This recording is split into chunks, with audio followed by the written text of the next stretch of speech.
Relationships are everything. We know this is true. Family and friends, people and animals, the soil, the air, the water and sun. Our mission is to help people reconnect with the most important place relationships happen, your home. We believe that every house, no matter how big or small, can be productive, beautiful, and restorative. We believe by healing relationships within our home, we can heal the world.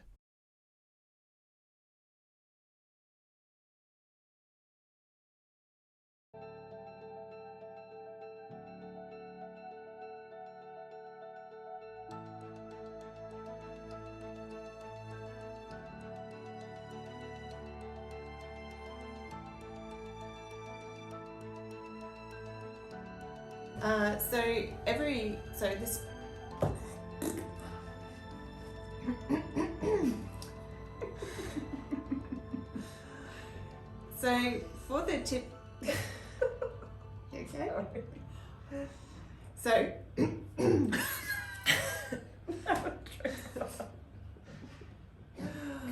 okay. So for the chitty chat, because it's the first week of the month, we will have a bit of a chat about what's coming up in the following month. So next week we are doing a bit of an interview chat session with for the foundation conversation with my husband Phil and our good friend Eric Weston. Yep, it's all about money, which is such an important discussion. We just said we don't talk about money in politics, but we are going to talk about it. Yes. Money is a huge thing when you're looking at, so many people, I know that is their block to be able to get a farm or a property. Yeah. With just some discussion around that, some ideas, things that you might not have thought of, things like that. Yeah. One of them being, don't give up your day job if you want to buy a farm. Transitioning from, your current work over to making your farm financially viable, if that's what you want to do. That kind of stuff is what we'll be chatting with these guys about. What kind of equipment you might need, what kind of outlay you've got to be thinking about, all of that sort of more icky, unpleasant side about contemplating buying land or whatever. And even maybe not buying land, leasing land. Yeah, I was just going to say, or sometimes it's about land. Thinking outside of the box. Yeah. Like for us, ours was a different story. We didn't just go and buy a piece of land. Yes. We made it work with others so that we could afford it. Yeah, absolutely. We've also got the spring feast this Saturday. The big reveal. Yes, and the cubby house will be opened as well. So very exciting. It's looking so good. Mm-hmm. What else have we got? So something really exciting at the end of this month is going to be we're having a stall at our local markets that happen every month on a Sunday morning. So the Homesteading School will have a stall down at the markets, which will be kind of more of an information stand at this stage, but potentially moving into selling local products made or produce made on our local farms and that sort of stuff. So we don't know exactly how this will shape out, but we've got another good friend of ours, Katia, who's involved, and she's done a lot of markets and that sort of stuff before. But there'll be goats. I was just going to say, there might even be some cute little things to pat. Yeah, absolutely. So we really feel strongly, after chatting to Suzanne, and we've believed this ourselves, taking action is the most important thing. Actually producing and doing things that people can see and interact with, and all of that sort of stuff is really what will make a difference. So, and we're such people. Yes. And as much as we love sitting here doing the podcasts and YouTubes and that sort of thing, for us, we actually really want to meet you guys. If we haven't already, we really want to be out in our community doing stuff and chatting with people, and it's really cool hearing everyone else's story. So we feel like the markets can be a way where we're actually interacting more with you guys, and there to answer questions or whatever you sort of head you into the direction of whatever it is that you might need. Absolutely. So there's two kind of people we hope to meet at the markets or have interaction with the Homesteading School stall there. is people who are producing things. So if you've got something that you're making or growing that you'd like us to sell, just get in contact with us through our contact information on our website or in the link below. Or people like you're saying, Sheree, people who are wanting to know more about homesteading and how they can get on the journey, come up and have a chat to us. We'll probably have some t-shirts for sale and whatever else we have there at the time. We're still working on some of our products. But yeah, it's just a great way to start building that community like you're saying. Yeah, definitely. We're excited. So that's pretty much the month of September. Yes, absolutely. It's going to be a big month. Like, there's a lot. Yeah, I feel like every month is, but that's good. It's That's what we create. Something really interesting we're going to chat today about is your farm. When this last week we did your video, so I've done my video about my farm and we've just done your video about your farm. Yeah. And it was really cool because I got to do the editing on it and put it all together. And sort of like you said about my video, there's still things I found out about you that I didn't know before. And it was so nice to be able to get an insight into Sheree's motivations and some of the deeper aspects of what drives her to be on her farm. I put, before we go on with this video, if you wanted to go and watch the video, it's 6 minutes long, just go into the link below and just watch that video first, and then it will give you some context for this interview that we're going to do next.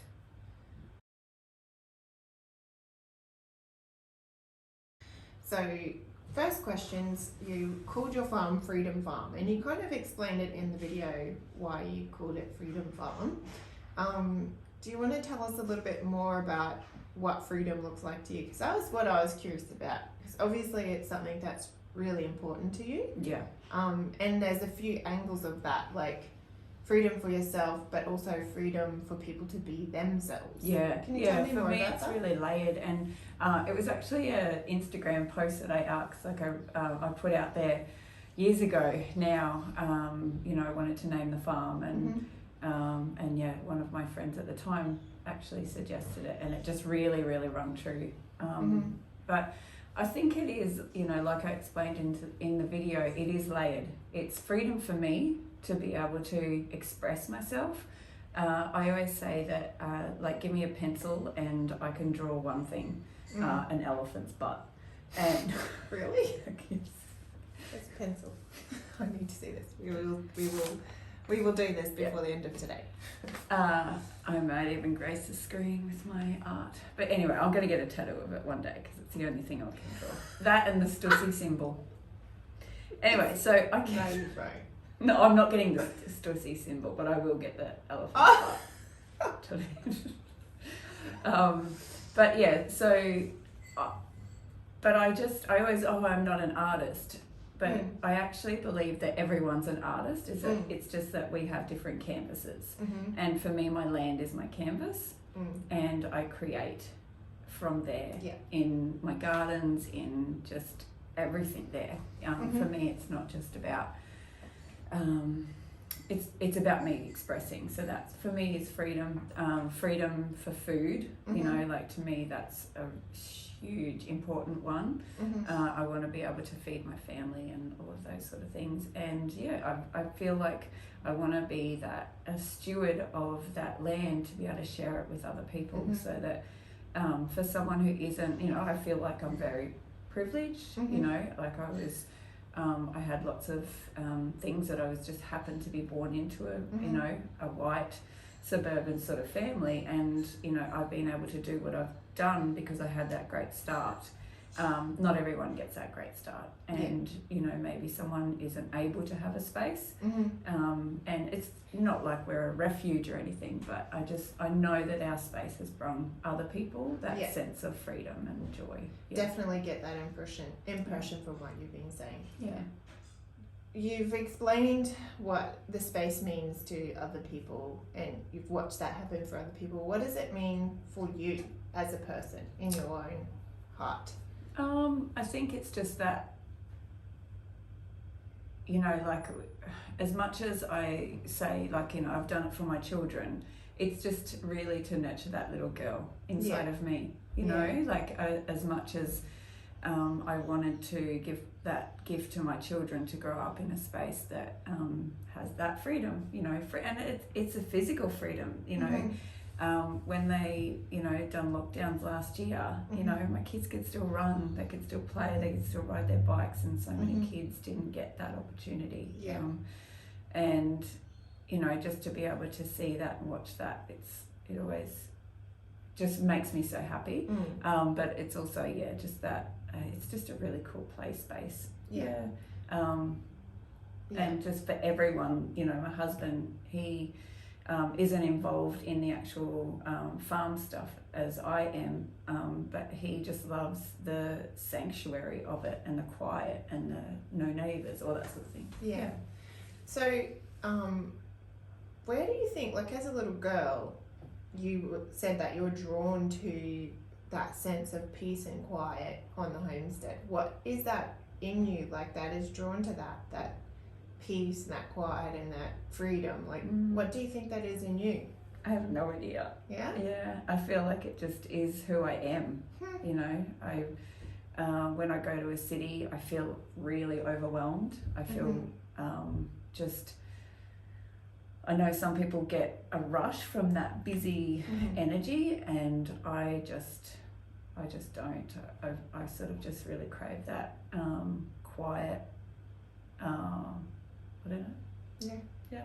Maybe it's because I talk a lot and I just need the quiet, so I can It's talk. just like Sophie, brain thoughts again. So when you bought that place, I know you wanted it to be a farm.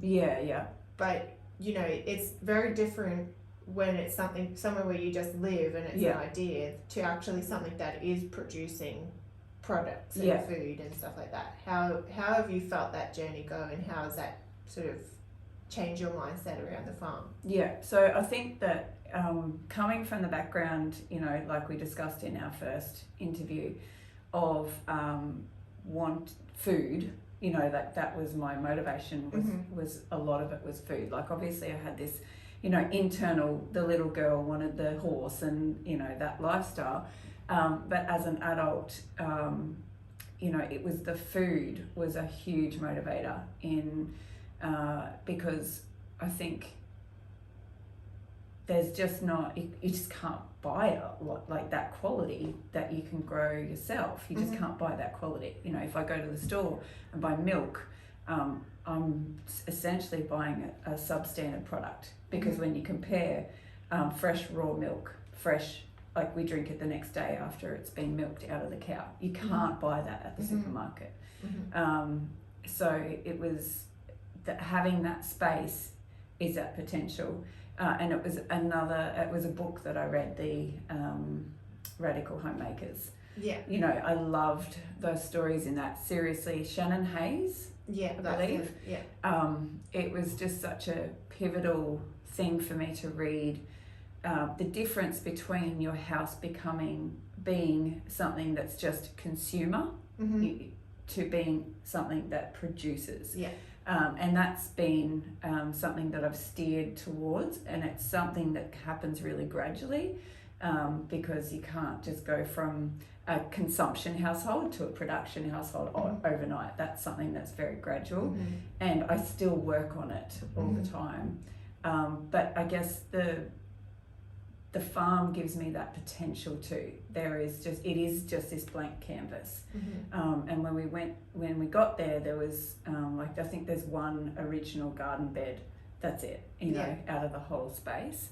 There were some fruit trees, things like that, but it was pretty much a blank slate, but it had really great structure. The guy before us had he was an excavator, and he had excavated it really well, so it was just like a perfect blank slate to be able to create and turn it into that production. That's awesome.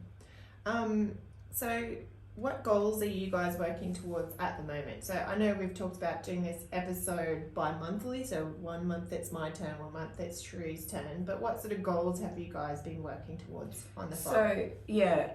So a couple of years ago I sort of really wanted to step it up, and you know, we had some chickens and, you know, grew some things, but I really wanted to step it up to be a homestead where, you know, step up that production. So when everyone was going out panic buying toilet paper, I panic bought a sheep and a dairy cow. That's sort of so funny. took it to the extreme, you know. But that was, for me, that was investing in our future, because that's something that I believe is going to, you know, it's already helped us, and I think it's a good investment. So I think each year I try and have 2 goals to bring something in, and that won't always be because obviously we'll get to a point where it'll just be about managing those things.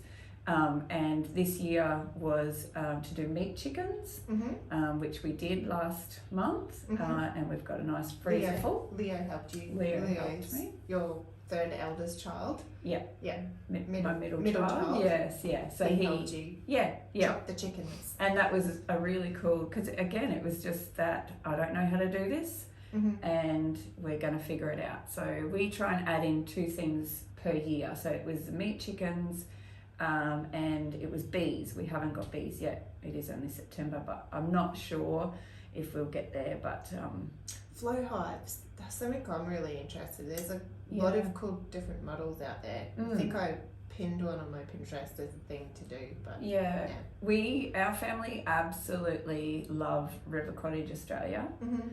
I really want to interview Paul one day. That would be my ultimate, because we used to sit around, all 7 of us sit around and watch River Cottage Australia, and they just had some really great, cool ideas. If you really want some motivation, go and they're at our local library if we haven't already got them out.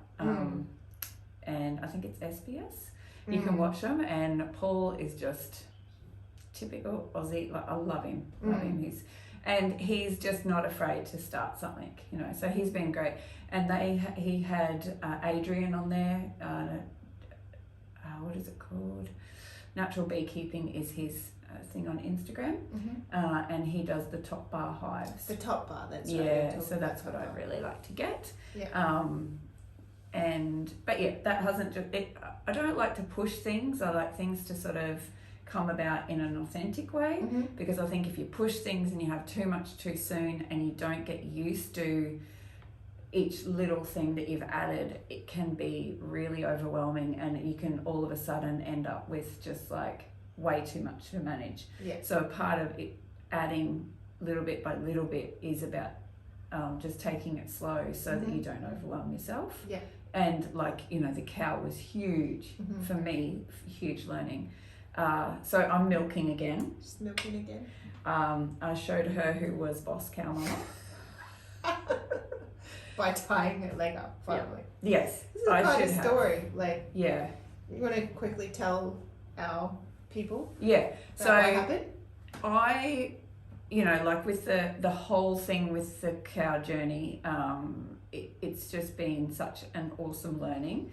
And so much of it has been about feeling like a novice and not knowing what the heck I was doing. I had so many beautiful people, you know, wanting to help and advise and sharing their experiences and things like that. But ultimately, I'm down there beside this cow on my own, and it takes a lot of guts to do that. It really does. Especially after she's smashed you in the nose with her foot. Yeah, so the first time she kicked me, I've still got a dent in my leg, and that was, you know, a lot.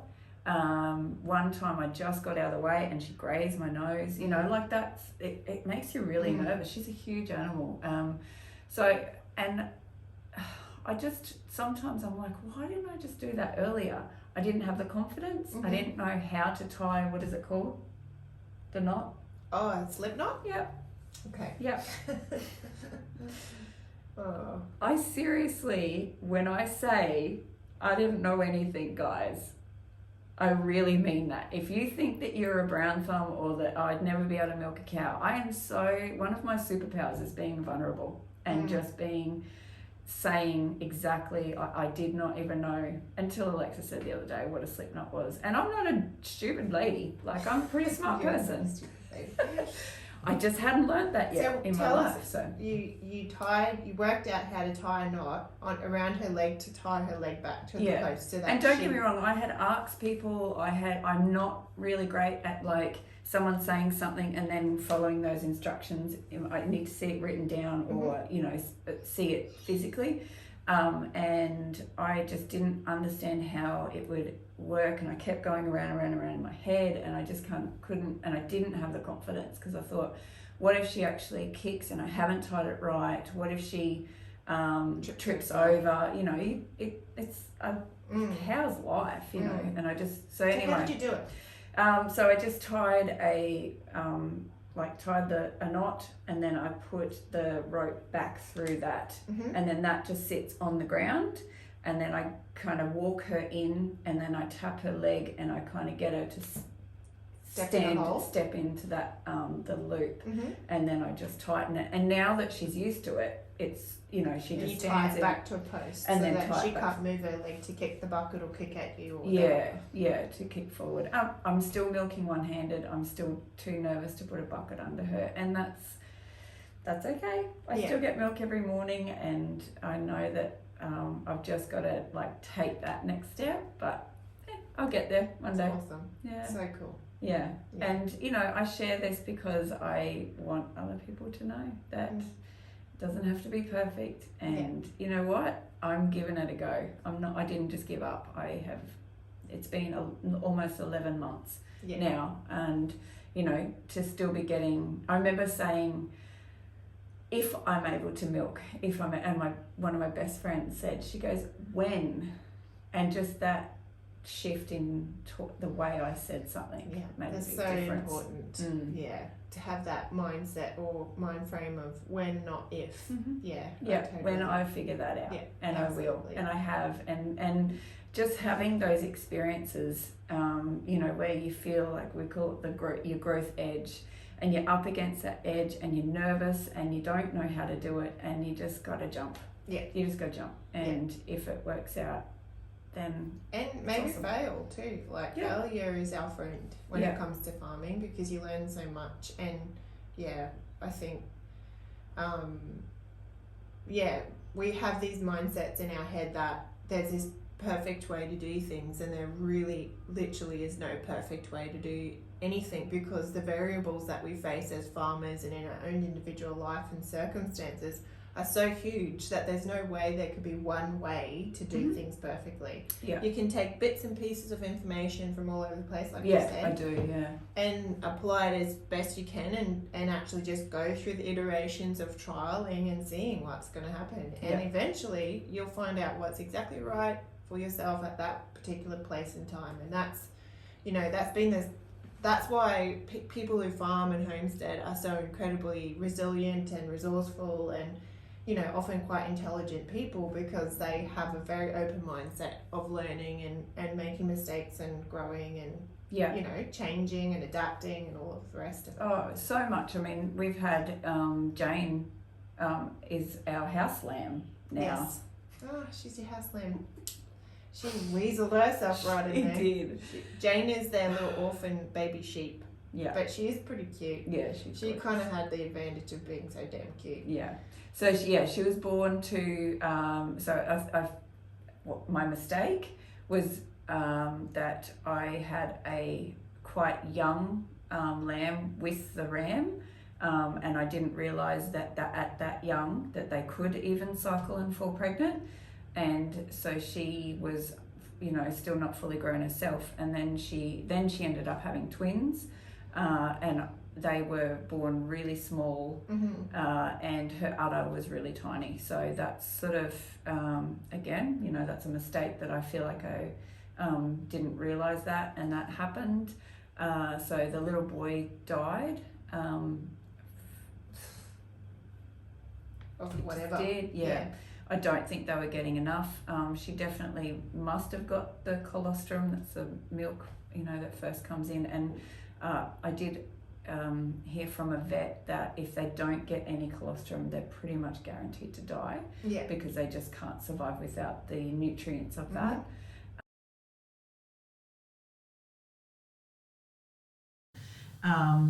and Jane was just going down. So her little brother died, and then I was trying to go down and supplement, and I syringe fed her for 4 or 5 days, and I'm talking like 2 a.m. going down to the sheep pen and sitting in the dirt and syringe feeding this little lamb, and there's so many times I walk down and I'm like, oh, she's gone. Oh, no, there's a little head pops up. She came to the cubby build the other day, and she was lying on the grass, and I was like, oh, she's gone, because she was lying flat on her side and she looked like she was dead. Yeah. Oh, Oh, then she's like, so Jane just kept coming back, and my husband walked out, because then she just got to a point where she couldn't even walk, she couldn't bar, she had no strength, and I kept trying to sort of take her, but the mum wouldn't. She was still trying to mum her. She was freaking out. She was, yeah. So I didn't want to take her away, but then it got to a point where she actually just, sheep don't have feelings. They're not humans. They just walk off and leave their young if they're not going to, get up and stand up. So she was basically not even got to the point where she was so weak she couldn't walk, and that's when I took her. And I think it was the day after that, Shane looked in the lounge room, on the lounge room floor on the rug, and he's like, we ain't eating that one, are we? Probably not. So everyone's following Jane's journey. So many beautiful people. Now? She is. She runs. She follows me around the house now. Wow, she really nailed that. She nailed that process. Yeah, she's just basically, she matches my dogs. So they're all black and white. You now have a pet sheep called Jane who thinks it probably will think it's a dog. Yeah, along with Bev the chicken. That also thinks. I took a little thing this morning. I'm like, the breakfast gang, and it's the chicken who thinks that she's a dog, the dogs, cats, and now the lamb. Jane. All up at the house. Wow, there you go. Lucky Shane. We're being taken over. So what is your long-term vision for the farm? Like, do you plan to stay there, do you think? I was really pondering this one, because I think when you buy a property with other people, nothing's guaranteed, but it is something that you just don't know. And I think when I really thought about it, the actual physical land isn't Freedom Farm. To get a little bit deep, that Freedom Farm for me is in my heart.